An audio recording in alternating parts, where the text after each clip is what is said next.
পিছত দেখিছে যে সকলো কথা ইটোৰ পিছত ইটো ধৰা পৰিছে। বিভিন্ন কথা কোনোবা যদি এই গোটেই কথা বতৰাবোৰত বিগত সময়ছোৱাত চলি থকা শোষণ নিষ্পেষণ বিভিন্ন ধৰণৰ মানে জুবিনদাক ব্যৱহাৰ কৰি থকা বিভিন্ন ধৰণৰ কাচৰাজি সকলো কথা লাহে লাহে লাহে লাহে ওলাই আহিছে। সেইকাৰণে মই পুণ্যাত্মা বুলি মই নিজে অভিহিত কৰিছোঁ। আনকি মোৰ পৰিয়ালৰ মানুহে চাকৰি বাকৰি তেনেকৈ লওঁতে সকলো কথা পুৰণি আত্মাৰ কথা এই মৃত্যুৱে সকলো কথা জনাই দেখুৱাইছে। গতিকে আমাৰ মাজত বিভিন্ন সংগঠন আহিছে, আমাৰ বিভিন্ন সংগঠন আহিছে, ধেমালি কৰিব তেওঁলোকে নিষ্ঠাৰ নাপাব। আৰু চব প্ৰতিষ্ঠা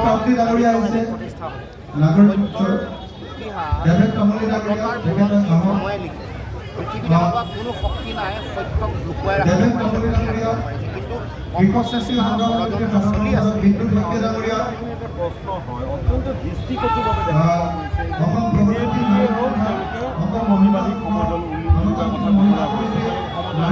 সমদল ন্যায় বিজেপিয়ে কাৰ বিৰুদ্ধে এই প্ৰতিবাদী সমদল উলিয়াব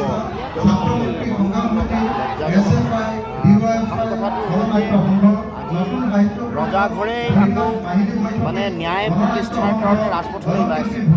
এনেকুৱা এটা দিন অসমলৈ নাহক যাতে CID আৰু মানে SITও ৰাজপথলৈ ওলাব লগা পৰিৱেশ হৈছে যে ন্যায় লাগে।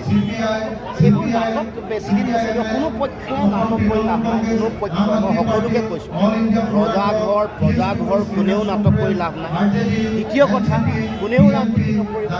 যিসকলে ৰাজনীতি নকৰিব বুলি কৈ কাৰোবাক ৰক্ষণাবেক্ষণ দিবলৈ চেষ্টা কৰিছে তেওঁলোককো কৈছোঁ আপোনালোকেও ৰাজনীতি নকৰিব, কোনেও ৰাজনীতি নকৰিব, ৰাজনীতি কৰি লাভ নাই।